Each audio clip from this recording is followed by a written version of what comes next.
नमस्कार दोस्तों, कैसे हो आप सब। हम उम्मीद करते हैं कि आप सब बढ़िया होंगे। दोस्तों, आज हम आपके लिए गांव की कुछ बेहद डरावनी कहानियां लेकर आए हैं जिन्हें सुनकर आप सब लोग भी चौंक जाएंगे। कहानी शुरू करने से पहले मेरी आपसे यही गुजारिश है कि अगर आप चैनल पर पहली बार आए हैं तो चैनल को सब्सक्राइब जरूर कर लें और हमारी वीडियो को लाइक और कमेंट करें। तो ज्यादा समय न लेते हुए शुरू करते हैं आज की वीडियो। सन 1980 की बात है। सर्दियों की एक रात एक पिछड़े गांव के छोटे से रेलवे स्टेशन में एक बूढ़ा सफाई कर्मी प्लेटफॉर्म में झाड़ू मार रहा था। अभी कुछ देर पहले ही एक आखिरी ट्रेन वहां से गुजरी थी। अब अगली ट्रेन सुबह ही आने वाली थी, इसलिए सफाई कर्मी झाड़ू मारकर प्लेटफॉर्म से और पटरियों से कूड़ा करकट उठाकर अपने थैले में भर रहा था। उसके अलावा अब उस रेलवे स्टेशन में कोई भी नहीं था। वह भी अपना काम करके फटाफट वहां से निकलने वाला था। जब वह बूढ़ा सफाई कर्मी अपने काम में लगा हुआ था, तब उसे उस रेलवे स्टेशन के आखिरी छोर पर कुछ दिखाई दिया। दूर से देखने पर तो ऐसा लग रहा था जैसे कोई टाट का बोरा है जिसके अंदर सामान रखा हुआ है। उस बूढ़े सफाई कर्मी को लगा कि शायद यह डाकघर का सामान है। वह सामान प्लेटफॉर्म के एकदम नजदीक था। उस बूढ़े ने मुंह ही मुंह में बुदबुदाया, कैसे कामचोर लोग हैं। ट्रेन से सामान उतारा, लेकिन साला अंदर दफ्तर में नहीं ले जा सके। नालायक साले, कामचोर, चलो अब मैं ही इसे किसी सुरक्षित जगह में रख दूं, कहीं चोरी ना हो जाए। वो बूढ़ा उस भरे हुए बोरे के नजदीक गया। वहां पहुंचकर उसने देखा तो पाया कि वह डाकघर का बोरा नहीं था और ना ही अनाज का बोरा था।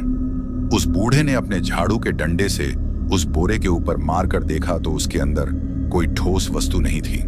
उस बूढ़े ने उस बोरे के ऊपर बंधी गांठ को खोला और अगले ही पल ऐसा करने का उसे पछतावा होने लगा, क्योंकि उस बोरे में जो था वह देखकर उस बूढ़े के पैरों तले जमीन खिसक गई। उस बोरे के अंदर एक औरत के शरीर के टुकड़े थे और सबसे ऊपर था उसका कटा हुआ सर, जिसका चेहरा ऊपर की तरफ ही था। वह बूढ़ा डर कर उस बोरे से पीछे हट गया। तभी उसने देखा वह बोरा हिलने लगा और हिलते हिलते वह बोरा एक तरफ को गिर गया। गिरते ही उसके अंदर से उस औरत की कटी हुई मुंडी लुढ़कते हुए बाहर आ गई। अब उस कटे हुए सिर का चेहरा एकदम उस बूढ़े की तरफ था और अचानक से उस कटे हुए औरत के सिर ने अपनी आंखें खोली। उस बूढ़े को एक जोर का झटका लगा।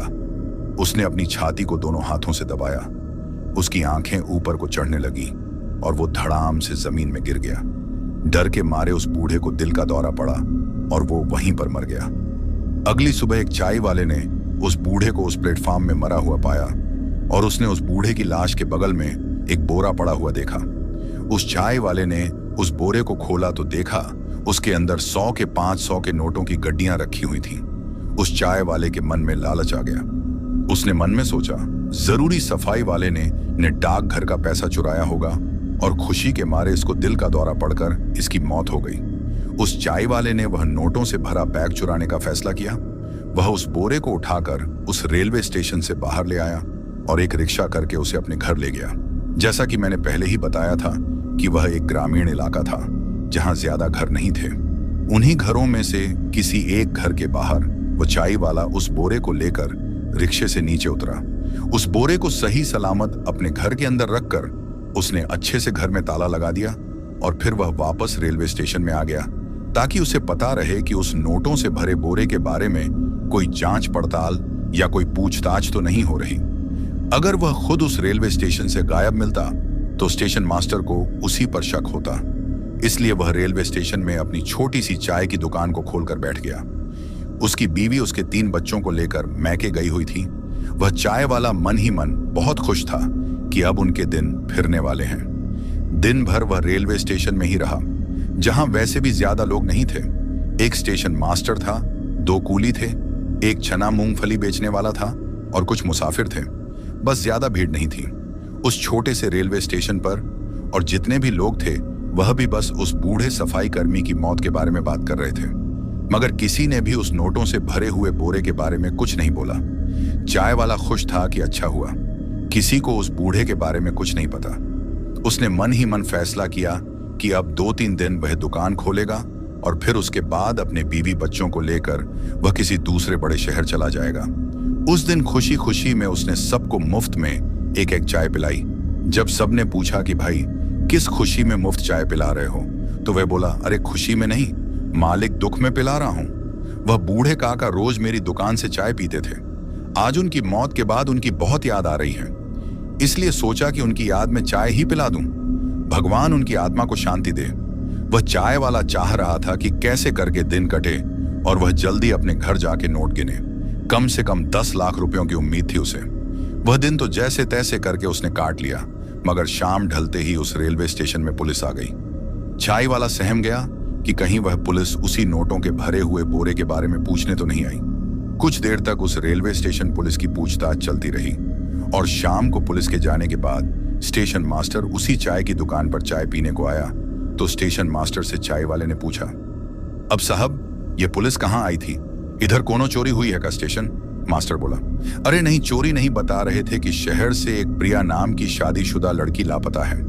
उसी के बारे में पूछताछ कर रहे थे कि कहीं यहाँ तो नहीं आई। एक फोटो भी दी है। नमस्कार दोस्तों, कैसे हो आप सब? हम उम्मीद करते हैं कि आप सब बढ़िया होंगे। दोस्तों, आज हम आपके लिए गांव की कुछ बेहद डरावनी कहानियां लेकर आए हैं, जिन्हें सुनकर आप सब लोग भी चौंक जाएंगे। कहानी शुरू करने से पहले मेरी आपसे यही गुजारिश है कि अगर आप उन्होंने यह देखो, क्या तुम देखे हो इस लड़की को? उस चाय वाले ने उस लड़की की फोटो देखी। वो एक 23 साल की युवती थी। चाय वाले ने उस फोटो को गौर से देखकर कहा, अरे नहीं साहब, अगर यह यहां आई होती तो हमें पक्का याद रहता। यह यहां नहीं आई साहब। उसके बाद स्टेशन मास्टर भी वहां से चला गया। उस छोटे से रेलवे स्टेशन में ट्रेनें आती जाती रहीं। फिर रात की आखिरी ट्रेन के जाने के बाद चाय वाला भी दुकान बढ़ा के अपने घर के लिए चल दिया। रास्ते में एक ठेका देसी शराब की दुकान से उसने शराब की एक बोतल भी ले ली। आज वह रात भर जश्न मनाने वाला था। स्टेशन से घर के लिए उसका रास्ता करीब 20 मिनट का था। उस रात उसे कोई रिक्शा, कोई गाड़ी नहीं मिली। उसे पैदल ही वह रास्ता तय करना पड़ा। वह तेज तेज कदमों से अपने घर की तरफ बढ़ रहा था। वह जल्दी घर पहुंचने के लिए बेसब्र था। वह घर पहुंचकर सबसे पहले उस रुपयों से भरे हुए बोरे को खोलने वाला था। इसी उत्सुकता में पूरी बेसब्र के साथ चलते चलते वह थोड़ी देर में अपने घर के सामने खड़ा था। उसका घर गांव की एक मुख्य सड़क से लगे हुए एक कच्चे रास्ते में खेतों के बीच था। उसके आसपास दूर दूर तक सिर्फ खेत थे। वह रात के करीब 11:30 पर घर पहुंचा। उसने अपने घर का दरवाजा खोलकर माचिस जलाई और सबसे पहले उसने लालटेन जला ली। उस वक्त तक उनके गांव में बिजली सिर्फ अमीरों के घर में थी। उसके घर में बिजली तो दूर, उसके घर के आसपास बिजली का खंबा तक नहीं था। लालटेन जलाकर उसने अपने पीछे तुरंत दरवाजा बंद कर लिया। उसके बाद वह उस कमरे में गया जहां उसने एक कोने में चादर से ढककर उस नोटों से भरे हुए बोरे को रखा हुआ था। उस कमरे में पहुंचकर उसने देखा, जिस चादर से उसने उस बोरे को ढका हुआ था वह चादर एक तरफ गिरी पड़ी थी और वो बोरा भी एकदम खाली था और एक तरफ को गिरा हुआ था। जैसे ही उस चाय वाले ने यह देखा तो वह चक्कर खाकर गिरते गिरते बचा। उसके मुंह से सिर्फ एक ही बात निकली, हे भगवान, सारा पैसा चोरी हो गया। बस तभी उसे उस कमरे में बिछी खटिया के नीचे से किसी औरत की हंसी सुनाई दी। वह हंसी सुनकर चाय वाला एकदम से डर गया, क्योंकि उसकी बीवी तो मायके गई हुई थी और वह हंसी किसी और औरत की थी। उसे लगा कहीं वही तो चोर नहीं, पैसा चुराकर खटिया के नीचे छुप गई है। अभी मजाज खाता हूं, सोचकर चाय वाले ने पास ही रखा एक डंडा उठाया और उस खटिया के पास जाकर नीचे झुका और उसने जो देखा वह देखकर उसकी आंखें फटी की फटी रह गईं। उस खटिया के नीचे एक औरत का कटा हुआ सिर था और पास ही उसके शरीर के बाकी टुकड़े भी थे। चाय वाले ने जब लालटेन उस खटिया के नीचे रखा तब उस लालटेन की रोशनी में उस चाय वाले ने उस कटे हुए सिर का चेहरा देखा। तब वह और ज्यादा डर गया, क्योंकि वह वही लापता युवती थी जिसकी तस्वीर स्टेशन मास्टर ने उसे दिखाई थी। उन कटे हुए शरीर के टुकड़ों में एक कटा हुआ हाथ भी था जिसमें हिंदी में प्रिया नाम गुदा हुआ था। तब चाय वाले की आंखों के सामने पूरी कहानी दौड़ गई। वह उस औरत से मिला था जब वह जिंदा थी। 2 दिन पहले रात के वक्त जब चाय वाला अपनी दुकान बढ़ा रहा था और वह बूढ़ा सफाई कर्मी प्लेटफॉर्म में झाड़ू लगा रहा था, तब वह लड़की कुछ लोगों से भागते हुए उस रेलवे स्टेशन में आई। उसके पीछे आदमी पड़े हुए थे, करीब 5 आदमी थे। वह लड़की चाय वाले की दुकान पर आई और उसे मदद मांगने लगी। वो बोली, भैया प्लीज बचा लीजिए, यह लोग मुझे मार डालेंगे। चाय वाला अकेला कैसे, उन 5 लोगों से लड़ता, इसलिए वह चुपचाप खड़ा रहा। तब वह लड़की उस बूढ़े सफाई कर्मी के पास गई और बोली, काका बचा लीजिए। मगर वह बूढ़ा भी क्या ही कर लेता, इसलिए उनकी आंखों के सामने वह 5 आदमी उस लड़की को उठाकर ले गए और एक पुरानी सफेद बिना नंबर प्लेट की एम्बेसडर कार में उसे जबरदस्ती बिठा लिया। वह लड़की खुद को छुड़ाने की बहुत कोशिश करती रही, मगर वह 5 आदमी थे और वह अकेली थी। तब चाय वाले ने देखा, उन 5 में से एक आदमी ने दूसरे से कुछ कहा और फिर वे लोग चाय वाले और बूढ़े सफाई कर्मी की तरफ देखने लगे। फिर उनमें से एक आदमी चाय वाले और बूढ़े आदमी के पास आया और बोला, देखिए भाईजान, ये बीवी है, मेरी घर से भाग आई है, आप किसी को कुछ मत बताइएगा, ठीक है? अपने मुंह को बंद ही रखिएगा। ये लीजिए। चाय वाले ने उस आदमी के हाथों में देखा, उसके हाथों में 100 के नोटों का एक बंडल था। वह आदमी चाय वाले से बोला, ये पैसे आप दोनों आपस में बांट लीजिएगा और हाँ, जबान नहीं खुल चाहिए। इतना कहकर वह आदमी अपनी गाड़ी की तरफ बढ़ा। चाय वाले ने उस कार में बैठी उस लड़की की तरफ देखा। वह लड़की आंखों में आंसू लिए चाय वाले को देखती रही। चाय वाले ने अपना सिर झुका लिया। फिर वह एम्बेसडर कार वहां से चली गई। यह पूरा फ्लैशबैक चाय वाले की आंखों के सामने महज 1 सेकंड में ही गुजर गया। तभी उसके कानों में एक आवाज गूंजी और उसके बाद उन्होंने मेरे साथ क्या किया बताऊं। चाय वाले ने आंखें फाड़ते हुए उस कटे हुए सिर की तरफ देखा। उस कटे हुए सिर की आंखें खुली हुई थीं और उसके चेहरे में गुस्सा सा भरा हुआ था और आंखें क्रोध की आग में झलकर लाल हो रखी थीं। चाय वाले का शरीर मानो जम सा गया था, मानो जैसे उसे लकवा मार गया हो। वह कटा हुआ सर रेंगता हुआ चाय वाले के चेहरे के एकदम करीब आया और बोला, वो लोग मुझे एक सुनसान जंगल में लेकर गए और वहां मेरे शरीर के टुकड़े टुकड़े कर दिए और एक बोरे में भरकर वो मुझे नदी में फेंक दिया। वो बूढ़ा तो मुझे देखते ही मर गया, मगर तुझे मैं इतनी आसान मौत नहीं दूंगी। उसके बाद उस घटिया के नीचे से 2 कटे हुए हाथ रेंगते हुए बाहर आए। उनमें से एक हाथ में हिंदी में नाम गुदा हुआ था, प्रिया। वो दोनों कटे हुए हाथ जमीन में रेंगते हुए चाय वाले के पैरों के पास जाकर उसके पैरों से चिपक गए। चाय वाला सिर्फ अपनी आंखें ही हिला पा रहा था, बाकी उसका पूरा शरीर जाम हो चुका था। वह खुद को उन दोनों कटे हुए हाथों की पकड़ से छुड़ाने की कोशिश कर रहा था, मगर उस कोशिश में वह सिर्फ अपने आंखों की पुतलियां ही हिला पा रहा था। उन्होंने यह देखो, क्या तुम देखे हो इस लड़की को? उस चाय वाले ने उस लड़की की फोटो देखी। वो एक 23 साल की युवती थी। चाय वाले ने उस फोटो को गौर से देखकर कहा, अरे नहीं साहब, अगर यह यहां आई होती तो हमें पक्का याद रहता। यह यहां नहीं आई साहब। उसके बाद स्टेशन मास्टर भी वहां से चला गया। वह दोनों कटे हुए हाथ चाय वाले को खींचकर उसके घर से बाहर ले जाने लगे। चाय वाला चीख भी नहीं पा रहा था, क्योंकि उसकी चीख उसके हलक में ही फंसी हुई थी। घर से बाहर लाकर उन दोनों हाथों ने अपने नुकीले नुकीले नाखूनों से चाय वाले के शरीर को खुरचन शुरू कर दिया। चाय वाले के शरीर में कई गहरे घाव बन गए, उनमें से खून रिसने लगा। अब चाय वाले की सिर्फ छाती की पसलियां और उसकी रीढ़ की हड्डी ही नजर आ रही थी। उसकी पसलियों के बीच उसका दिल जोर जोर से हिलता हुआ नजर आ रहा था। चाय वाला अभी भी जिंदा था, दर्द में था।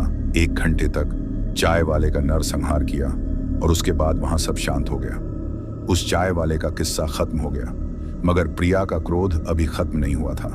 उसका बदला अभी बाकी था। अभी कुछ और हैवान थे जिनका नरसंहार होना बाकी था, और प्रिया ने उनका नरसंहार किया भी। उसने अपना बदला लिया भी।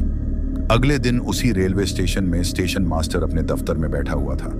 तभी रेडियो में एक न्यूज आई जिसमें बताया गया कि एक ही परिवार के 5 सदस्यों की एक ही रात में हुई रहस्यमयी मौत से इलाके में खौफ का माहौल बना हुआ है। जिस 22 साल की प्रिया की गुमशुदगी की रिपोर्ट पुलिस में लिखाई गई थी, उसी प्रिया के ससुराल के 5 लोगों की मौत बेहद दर्दनाक और रहस्यमय तरीके से हुई है।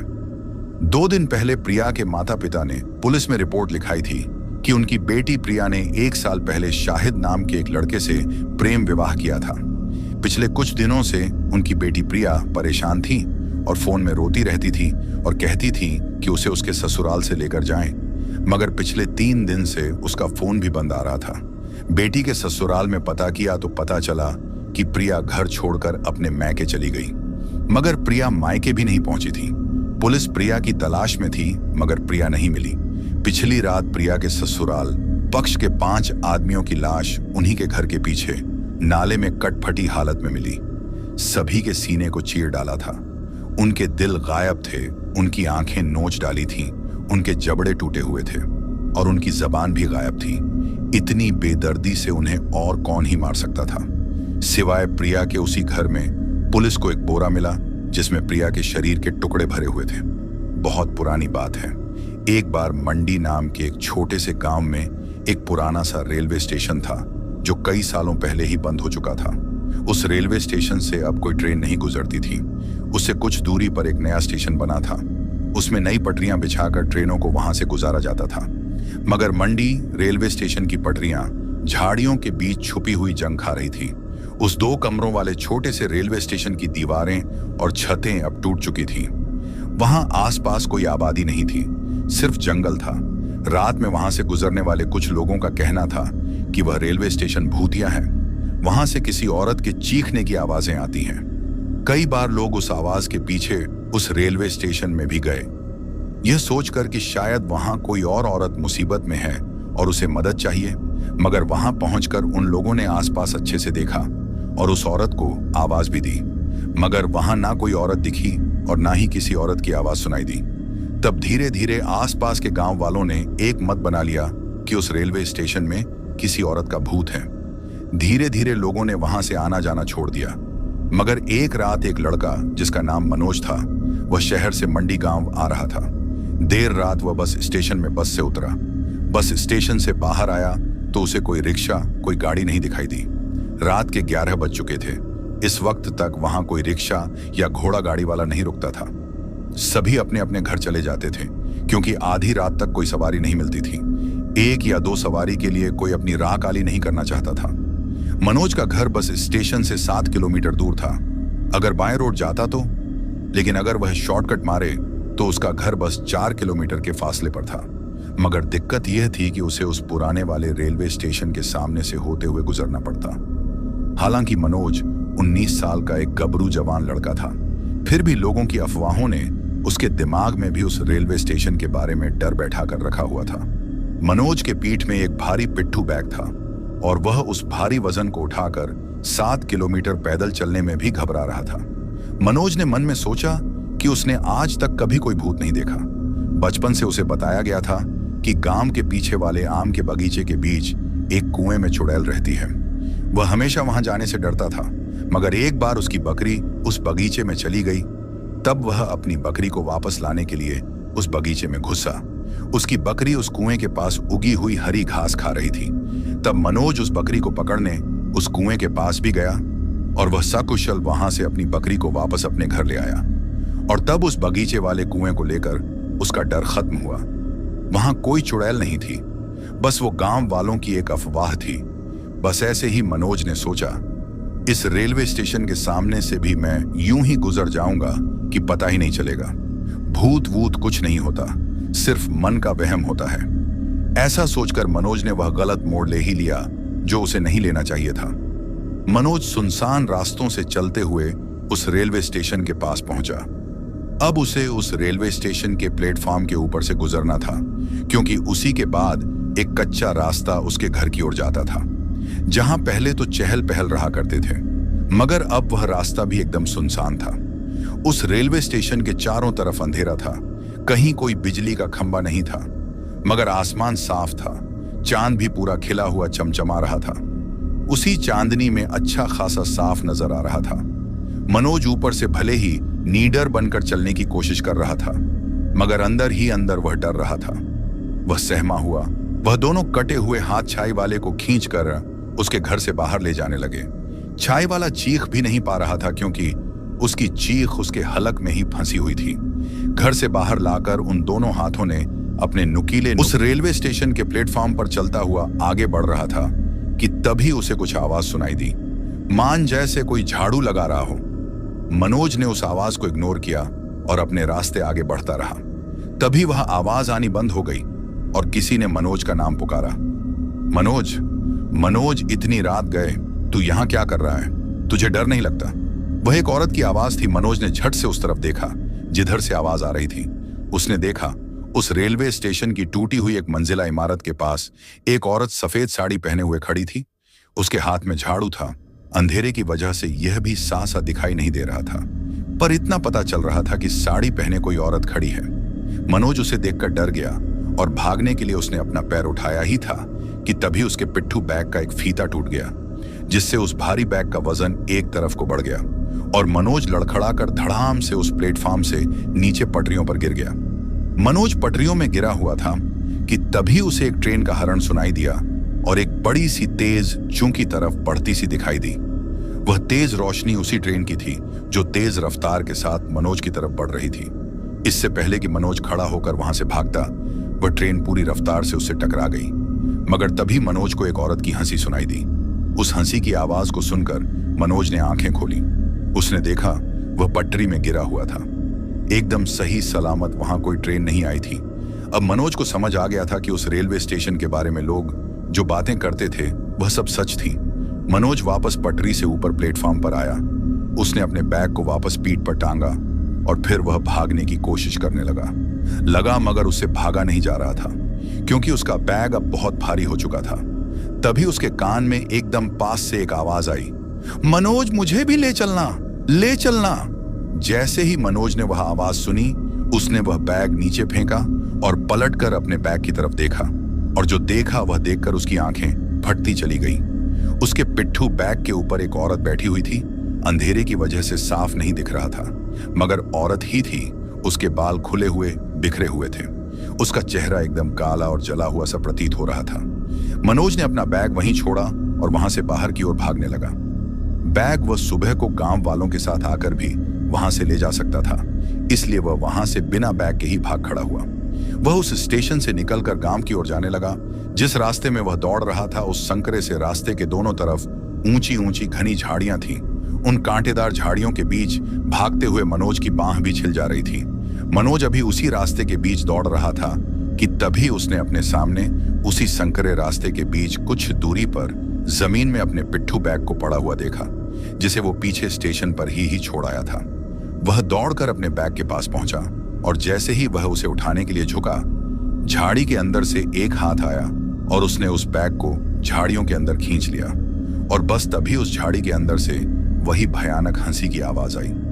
मनोज ने सोचा कि भाड़ में जाए। बैग वह पूरी जान लगाकर गांव की तरफ भागने लगा।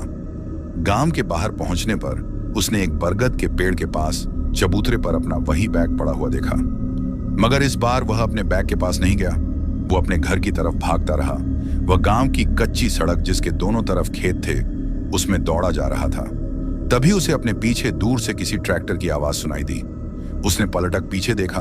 दूर से आता उसे एक ट्रैक्टर दिखाई दिया। मनोज सड़क के किनारे खड़े होकर उसके करीब आने का इंतजार करने लगा। वह ट्रैक्टर करीब आया तो मनोज ने उसे हाथ देकर रुकने का इशारा किया।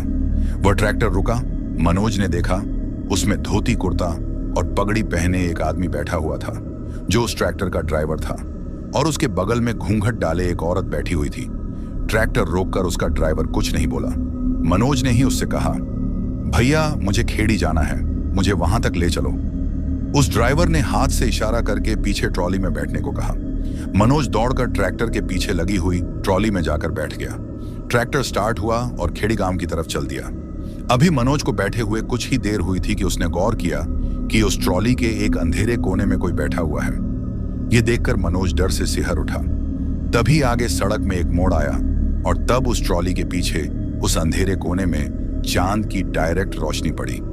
मनोज ने देखा उस जगह में कोई बैठा नहीं था, बल्कि वहां पर उसका पिट्ठू बैग रखा हुआ था। और बस तभी फिर से मनोज को एक हंसी की आवाज सुनाई दी और उसी वक्त वह ट्रैक्टर भी चलते चलते धीमा हुआ और फिर रुक गया। मनोज ट्रक से नीचे कूदा और उसके सामने आकर ड्राइवर से बोला, वो पीछे मेरा बैग। वो इतना ही बोल पाया था कि वह एकदम से चुप हो गया। उस ट्रैक्टर में अब ना उसका ड्राइवर था, ना ही घूंघट वाली वह औरत। यह देखकर मनोज की धड़कनें और तेज हो गईं। डर के मारे उसका बुरा हाल था और मनोज का गांव अब नजदीक था, तो वो गांव की तरफ दौड़ा। भागते भागते वह अपने नए गांव में प्रवेश कर गया। गांव में अंधेरा छाया हुआ था। सभी अपने अपने घरों में सोए हुए थे। मनोज जैसे तैसे करके भागते हुए अपने घर पहुंचा। उसने अपने घर का ताला खोला और सीधा अंदर घुसकर उसने अपने पीछे दरवाजा बंद कर लिया। दरवाजा बंद होते ही उसने चैन की सांस ली। फिर उसने बत्ती जलाई। बत्ती के जलते ही जो उसने अपने सामने देखा वह देखकर उसके होश ही उड़ गए। उसके सामने उसका पिट्ठू बैग पड़ा हुआ था और उसके देखते ही देखते उस पिट्ठू बैग की चेन खुली और उसके अंदर से एक हाथ बाहर आया और फिर दूसरा हाथ बाहर आया और फिर पूरी की पूरी औरत ही बाहर आकर उस बैग के ऊपर बैठ गई और मनोज की आंखों में देखकर हंसी। उसके बाद मनोज कुछ सालों तक पूरे गांव में पागलों की तरह भटकता रहा। उस रेलवे स्टेशन के प्लेटफॉर्म पर चलता हुआ आगे बढ़ रहा था कि तभी उसे कुछ आवाज सुनाई दी, मान जैसे कोई झाड़ू लगा रहा हो। मनोज ने उस आवाज को इग्नोर किया और अपने रास्ते आगे बढ़ता रहा। तभी वह आवाज आनी बंद हो गई और किसी ने मनोज का नाम पुकारा, मनोज, मनोज, इतनी रात गए, तू यहां क्या कर रहा है? और फिर एक दिन उसकी लाश उसी पुराने रेलवे स्टेशन के अंदर सड़ी गली हालत में मिली। सबका यही कहना था कि मनोज को वहीं चुड़ैल लग गई थी जिसने अंदर ही अंदर मनोज को खाना शुरू कर दिया था और फिर वह चुड़ैल एक दिन मनोज को पूरा ही निगल गई। आज भी उस रेलवे स्टेशन के पास कोई नहीं जाता। सबको मालूम है कि वहां कौन रहता है। दोस्तों, अगर आपको ये कहानियां अच्छी लगी तो इस वीडियो को लाइक जरूर करें और अगर अभी तक आपने चैनल को सब्सक्राइब नहीं किया तो सब्सक्राइब कर लें। आपका धन्यवाद। और फिर एक दिन उसकी लाश उसी पुराने रेलवे स्टेशन के अंदर सड़ी गली हालत में मिली। सबका यही कहना था कि मनोज को वहीं चुड़ैल लग गई थी जिसने अंदर ही अंदर मनोज को खाना शुरू कर दिया था और फिर वह चुड़ैल एक दिन मनोज को पूरा ही निगल गई। आज भी उस रेलवे स्टेशन के पास कोई नहीं जाता। सबको मालूम है कि वहां कौन रहता है। दोस्तों, अगर आपको ये कहानियां अच्छी लगी तो इस वीडियो को लाइक जरूर करें और अगर अभी तक आपने चैनल को सब्सक्राइब नहीं किया तो सब्सक्राइब कर लें। आपका धन्यवाद। और फिर एक दिन उसकी लाश उसी पुराने रेलवे स्टेशन के अंदर सड़ी गली हालत में मिली। सबका यही कहना था कि मनोज को वहीं चुड़ैल लग गई थी जिसने अंदर ही अंदर मनोज को खाना शुरू कर दिया था और फिर वह चुड़ैल एक दिन मनोज को पूरा ही निगल गई। आज भी उस रेलवे स्टेशन के पास कोई नहीं जाता। सबको मालूम है कि वहां कौन रहता है।